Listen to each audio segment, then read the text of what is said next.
سے سوال تو میرا وہی تھا،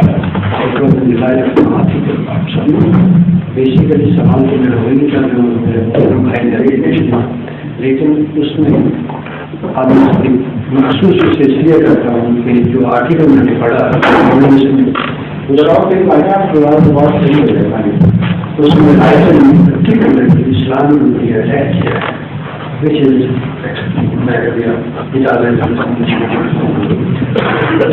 Islam has always been a disintegrating force in history, and if history knew that, it would always be a disintegrating force. یہ تو ایک دعویٰ ہے، دلیل کیا نہیں ہے؟ دلیل what we say that after Rasul Akram sallallahu alaihi wasallam, you see all the history of Islam. آپ کے انٹیگریٹنگ فورس یہ یہاں شروع کی ہے بعد میں اسلام جہاں سے شروع ہوا اس سے کیا ڈس انٹیگریشن پیدا کی سوسائٹی میں، پہلے یہاں سے دیکھیں گے نا ہم. حضرت صلی اللہ علیہ وسلم جب تشریف لائے تو سارا عرب بٹا ہوا تھا، ایک دوسرے سے لڑ رہا تھا، ہر قبیلہ دوسرے سے لڑا تھا، اور پہلی دفعہ عربوں کو ایک دین پر اکٹھا کرنے والا اسلام تھا. یہاں تک کہ جب حضرت صلی اللہ علیہ وسلم کے وصال کے بعد آپس میں اختلافات بھی ہوئے، تب بھی پہلی حالت سے سینکڑوں گنا زیادہ بہتر حالت پھر بھی کافی ہوئی. پری اسلامک پیریڈ کا مقابلہ آفٹر اسلام جو حالات پیدا ہوئے یا پوسٹ اسلامک پیریڈ سے کریں آپ تو تب پتہ لگے گا نا کہ زیادہ سچا نہیں ہوتا ہے. وہ ایک تصویر ایک ایسی فرضی بناتے ہیں، فرضی تو نہیں کہنا چاہیے مگر پرسپیکٹو کو چھوڑ کر بناتے ہیں جان کے دھوکہ دینے کے لیے. حضرت صلی اللہ علیہ وسلم کے بعد مسلمانوں میں آپس میں اختلاف ہوئے، لڑنے شروع ہوئے. وہ وہاں سے بات شروع کرتے ہیں اور کہتے ہیں یہ دیکھو ڈس انٹیگریشن ہو گئی. وہاں سے بات کرنی چاہیے جب اسلام نہیں آیا تھا.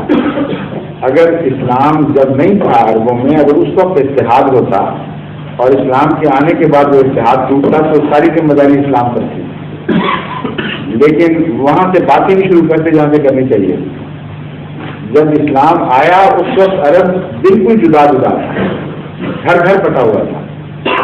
اسلام نے ان کو اکٹھا کیا، اور جب اکٹھا کیا تو رسول کریم صلی اللہ علیہ وسلم کے جانے کے بعد ویسی انٹیگریشن نہیں رہی جیسے آپ کی موجودگی میں. یہ ہے اصل تصویر، جس کا مطلب یہ ہے کہ انٹیگریشن میں سب سے زیادہ رول اسلام نے پلے کیا، اور اس رول کو جاری کرنے میں سب سے اہم کردار حضرت صلی اللہ علیہ وسلم نے ادا کیا. اور آپ کے ہونے اور نہ ہونے میں فرق نظر آنا چاہیے تھا. اس لیے وہ وحشی قبیلے جو ہزاروں سال سے لڑ رہے تھے، جہاں ملک عرب جزیرہ نما عرب نے امن دیکھے کبھی نہیں تھا، کبھی بھی کوئی اسٹیبلش گورنمنٹ ایک عرب میں پیدا نہیں ہوئی تھی. ان کو چند سالوں میں ایک ہاتھ پر ایک مضبوط ہاتھ کے نیچے لے آنا، یہ تھی غیر معمولی اسلام کی انٹیگریٹنگ فورس. لیکن نفسیاتی لحاظ سے یہ ممکن ہی نہیں ہوا کرتا کہ قوموں کی فطرتیں ایک دم بدل جائیں.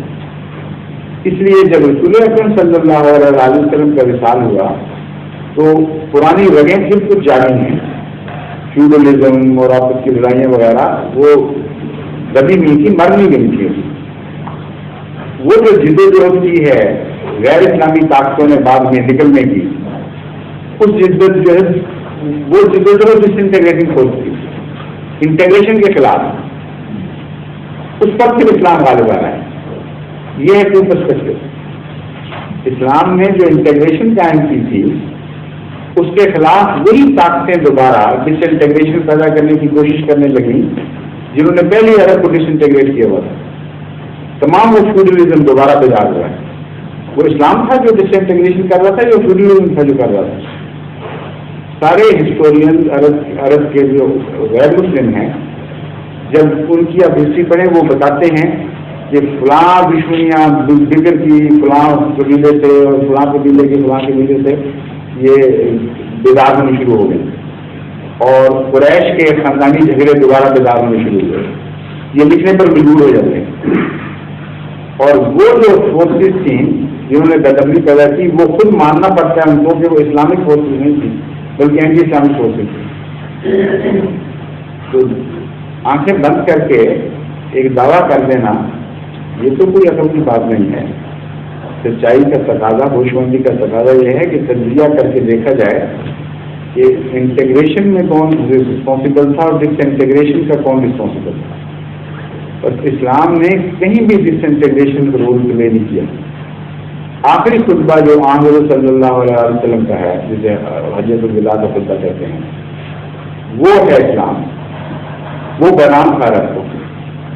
اگر اس پیغام کے نتیجے میں ڈس انٹیگریشن ہوئی ہو تو اسلام ذمہ دار ہے. اگر اسے نظر انداز کرنے کے نتیجے میں ڈس انٹیگریشن ہوئی ہے تو اسلام ذمہ دار نہیں ہو سکتا، بلکہ اس کی مخالفت ذمہ دار ہے. پھر باقی اسلام جہاں جہاں پھیلا ہے اس کے دو حصے ہیں. ایک ہے جو تبلیغ کے ذریعے، اور ایک ہے اسلام نہیں پھیلا مگر اسلام کا سیاسی نفوذ پھیلا ہے. جہاں جہاں یہ واقع ہوا وہاں انٹیگریشن صاحب گئی. یہاں تک کہ وہ عیسائی ممالک جن پر اسلام کا ابتدا میں قبضہ ہوا، اسلام میں اسلام کی سیاست کا قبضہ ہوا اور ان کو زبردستی مسلمان نہیں بنایا گیا. لیکن اس طرح اکٹھا کر دیا گیا، اس طرح ان کے حقوق دیے گئے کہ جب مخالفانہ طاقتوں نے، مثلاً یہ مشرقی امپائر کی جو قسطنطنیہ والی عیسائی امپائر، انہوں نے جب دوبارہ قبضہ کیا ہے ان جگہوں پر، ریلوے آتے رہے کبھی ادھر سے کبھی ادھر سے، تو سارا شہر رو رہا تھا اس بنا پر کہ عادل اور انصاف قائم کرنے والے اور سوسائٹی کو یکرنگ کرنے والے حاکم ہم سے جدا ہو رہے ہیں. حالانکہ ان کے ہم مذہب آ رہے تھے اور ان کے بظاہر مذہب کے مخالف ان سے جدا ہو رہے تھے. تو اسلام نے ہر جگہ انٹیگریشن کا رول پلے کیا ہے. اور جہاں جب کیا ہے اسپین میں، تو ان کی اپنی تاریخیں بتا رہی ہیں. مثلاً اسپین کی تاریخوں میں سے لین پول کی ہے اور بہت لکھنے والے ہیں، جس کی بھی آپ کتاب اٹھا کے دیکھیں مول کے اوپر آغاز اس بات پہ کرتے ہیں کہ اسلام آئے اس لیے تھا کہ اسپینش سوسائٹی اور اسپینش سیاست ڈس انٹیگریٹ ہوتی تھی، اور اسلام نے آ کر اس کو انٹیگریٹ کیا اور ایک مستحکم حکومت کی بنیاد ڈالی. اور ساری سویلائزیشن، سارے علوم کی نشو و نما اسلام کے استحکام کے نتیجے میں پیدا ہوئی، جس نے انٹیگریشن کو مسلمانوں تک محدود نہیں رکھا بلکہ ساری سوسائٹیوں کو انٹیگریٹ کیا. یہ ایک اور پہلو ہے.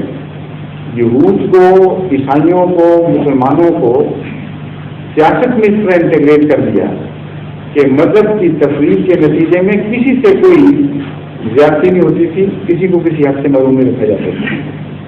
جوائنٹلی سب نے ملک کی تعمیر میں حصہ لیا. اسی لیے اسپین کی جو تاریخ ہے وہ احیاء علوم کا موجب بن گئی یورپ میں، جس کو احیاء علوم کی تاریخ کہتے ہیں، رینیسانس. اس کا آغاز ہی اسپین سے ہوا ہے. تو اس نے تو وہاں بھی انٹیگریشن کی جہاں حکومت موجود تھی، اور جہاں حکومت نہیں تھی وہاں ریڈیشن کے ذریعے انٹیگریشن پہنچائی ہے اور سوسائٹیوں کو اکٹھا کرنے میں ایک بڑا رول پلے کیا ہے. واقعاتی لحاظ سے تو یہ الزام اتنا جھوٹا اور بے بنیاد ہے کہ کوئی حقیقت ہی نہیں. اور بغیر اسلامی ہسٹورین کوٹ کیے ان کے ہسٹورین کو کوٹ کر کے آپ ان کے الزام کو غلط ثابت کر سکتے ہیں. ظہور مہدی آخر زمان